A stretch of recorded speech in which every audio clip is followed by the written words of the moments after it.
and welcome to the next in our video series on learning how to program in Python. Today we are looking at arrays, or as Python refers to it, lists. So let's go for primes. We'll call, okay, so 1, 2, 3, 5, 7, 11, 13, 17, 19, 23, 29, that'll do us. All right, we've got some prime numbers. Let's print them out, and we hit run, and there we have it. We have a list of prime numbers. What I typed is what we're getting back. so far not terribly exciting. We might want to use and have a list of strings. All right, so let's have a sorry. Okay. Sunday, Monday, Tuesday, just in case you didn't know what days of the week there were, you could have a list that tells you what they are.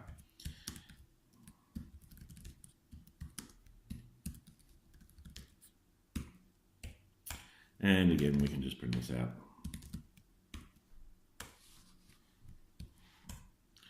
And we have our prime numbers, and we have our days of the week printed out as strings. Fantastic. We can also create an empty list, which I'm going to conveniently call empty, and that's just the square brackets. So lists are just your variable contents, whether it's strings or numbers or any other type of variable, enclosed with opening and closing square brackets and commas to separate the different values. So far, so good. What happens if you want to access just individual elements of the list? So say you want to print out the third record of our days array. Well, that would just be days 2. So why 2? Because as you should know from earlier videos, computers like to start counting at 0. So record 0 is Sunday, record 1 is Monday, record 2 is Tuesday. And so if I run this, we get Tuesday print out. But we can also change the value of records the same way. So I can take days 2 and I can assign it to a new value. And so how about instead of Tuesday, it's now called Bomgar Day in honor of myself. And now if I print out days 2,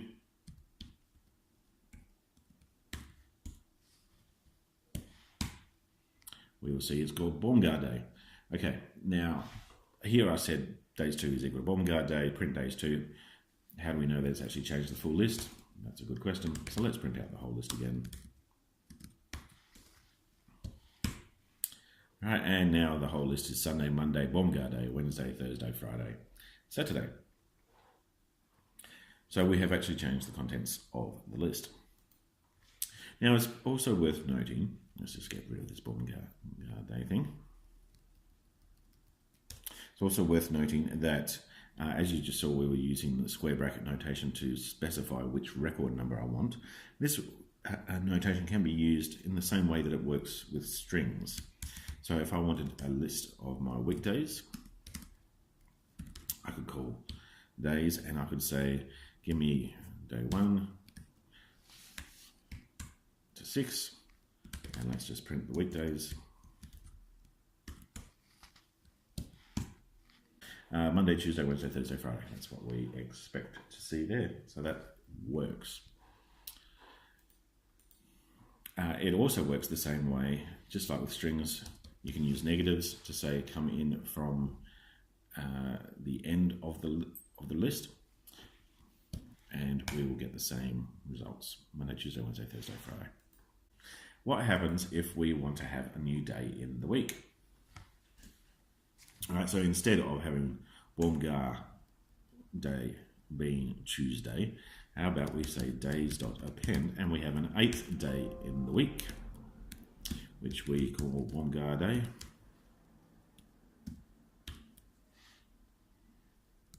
Okay, and now I just print out my days. And there it is. We have 8 days in the week.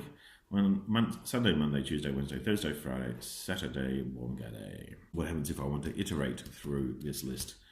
For loops work with this really easily. And is, again, very similar to how it works for strings. I can just say for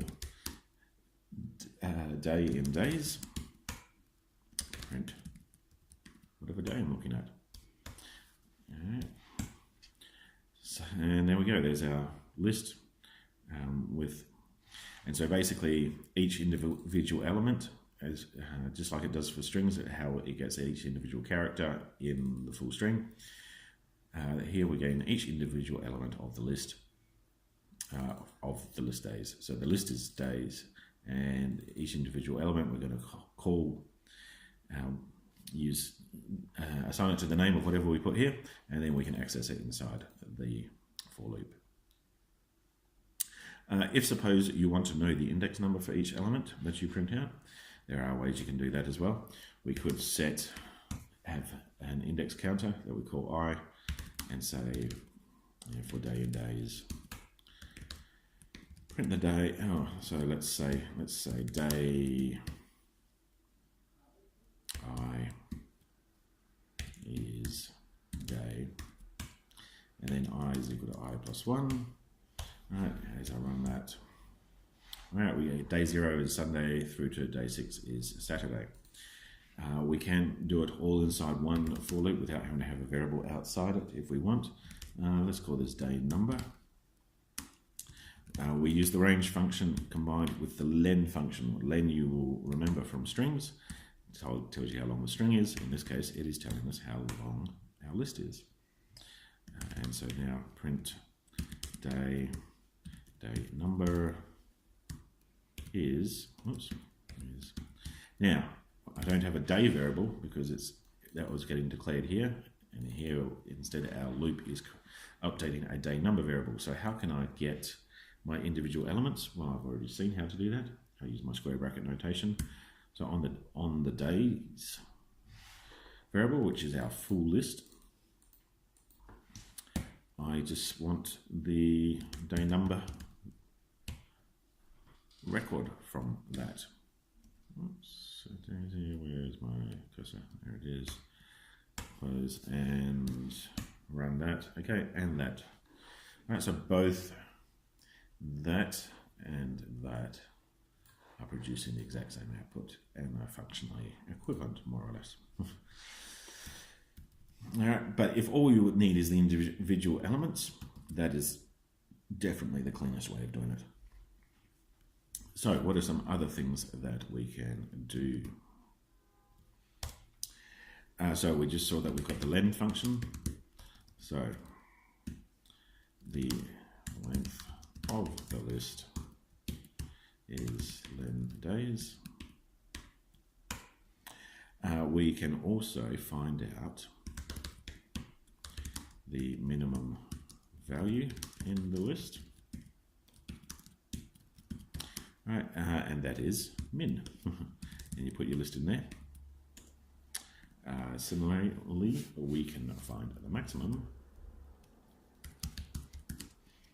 which is just max. So if we run this, right, the length of the list is 7. The minimum value is Friday, and the maximum value is Wednesday. All right, so this is looking at the contents of your list in alphabetically sorted order. The minimum and maximum obviously work just the same with lists of numbers, and probably makes more sense to do so in that way. So we can say min primes or max primes. And there we go, 1 in 29. What else can we do? We can count how many days, or how many occurrences a certain value appears. So how many times does Monday appear in our list? It appears once, which is what we would expect. If we want to find out what position number a certain day might be, so say we need to know the position of Wednesday. So we know that it's 0, 1, 2, 3, but how can we get the system to search for that and tell us? There isn't a .find function like there is with strings, but there is a .index function.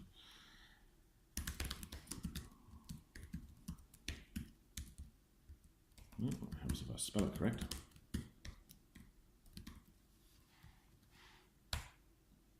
Right, and so that's returning a 3. Now what happens if I didn't spell it correct? Right, if I missed off a couple of letters, we're going to get an error here, which is probably not what you want because it terminates your program. What you want is to be able to handle this error nicely. And so the way that we can do that is we can test to see if our value actually appears in the, all right, so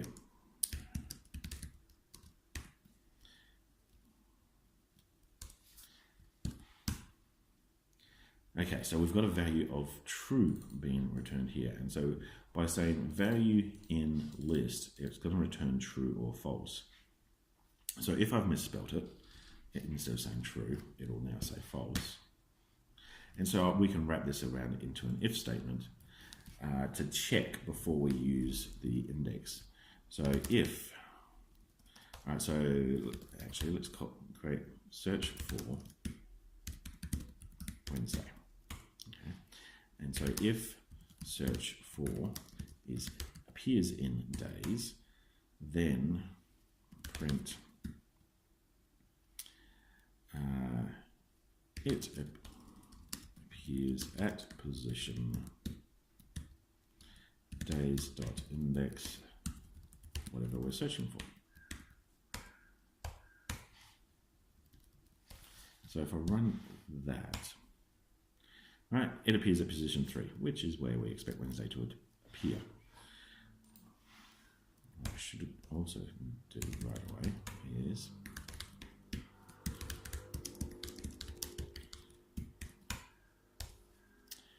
alright, so now if I misspell my Wednesday, we get a nice clean, sorry, not in the list, and our program has not aborted due to some nasty error. So if you're wanting to search to see if something exists in the list, and then you're wanting the position number of it, a combination of the if statement prior to using the index function is the way to go. All right, now 2 more things to quickly go through. How can we convert a string to a list? So suppose I have an address, so Sherman D somewhere, okay, and the number can be 192. Suburb 1000 Lausanne, Vaud, Switzerland. All right, and I want to split this address up into its various components. How can I do that? So address parts. I take my string and I run the split function. And I want to say everywhere there is a comma and a space, I want to split it up. And now if I print my address parts, we should get a list. All right, so we've got Sherman somewhere, we have our suburb, we have our canton, and we have our country. And so I can now go through and say, you know, street is equal to address parts 0, locality is equal to address parts 1, etc. Okay, and I can do whatever I need to do with that. What happens if I want to go the other way around, and I've got a list that I want to turn into a nice string. All right, so I've got this nice address parts list. Can I turn it back into a string? And the answer is yes. Okay, so new string. And the syntax for this is a little unusual. So let's just make it open and close quotations, dot, join, and then in here I put my list. All right, and now if I run this, I haven't printed it.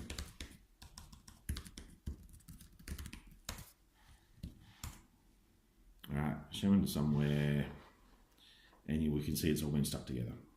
Okay, but if I change the contents of this empty string, and let's put in 3 dashes and run it.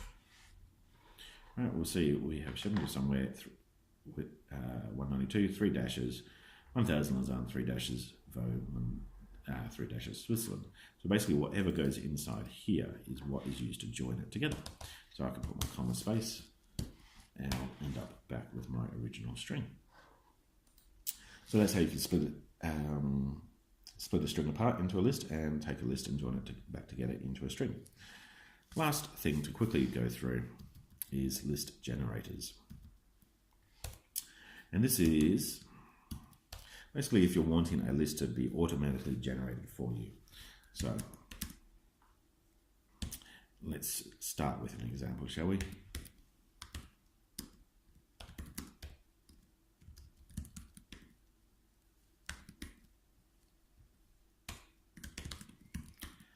Right, now that syntax looks a little strange.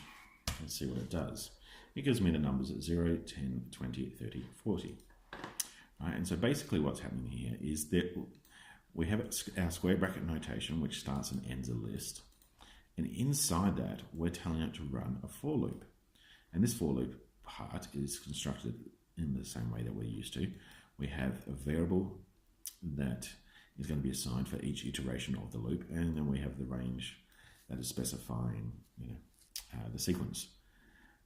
Then in front of the for loop, we have this part that we're not so used to seeing, and this is the calculation that we want it to perform based upon that variable. So we're timesing whatever I is by 10 each time we go through the loop. So I could have created this list as just 0, 10, 20, 30, 40, okay? And it achieves the exact same thing. So the syntax, let's give you a quick little syntax guide. So list is equal to expression for variable in sequence. This is really what's involved. Okay, so we've got a for statement, the variable that we're going to update every iteration. We've got the in statement. We've got a sequence of some kind. So it can be a string, it can even be another list. And then we've got a calculation and expression described here that we want to perform. So whilst I could have done this, and would have required less mental energy, I guess, what happens if all of a sudden I want it to go up to give me the first 10 records? Well, I can just change my range here and it automatically does it. I don't have to think about it. What happens if I want the first 100 records? All right, does it nice and quickly, again, without having to think about it. First 1,000, all right, you see, I could just keep on going. So if I've got something nice and simple that I just need that's based upon a sequence, I can use this little method, okay, and this is known as a list generator. But that concludes our introduction to lists or arrays in Python. Hope you found that useful. See you next time.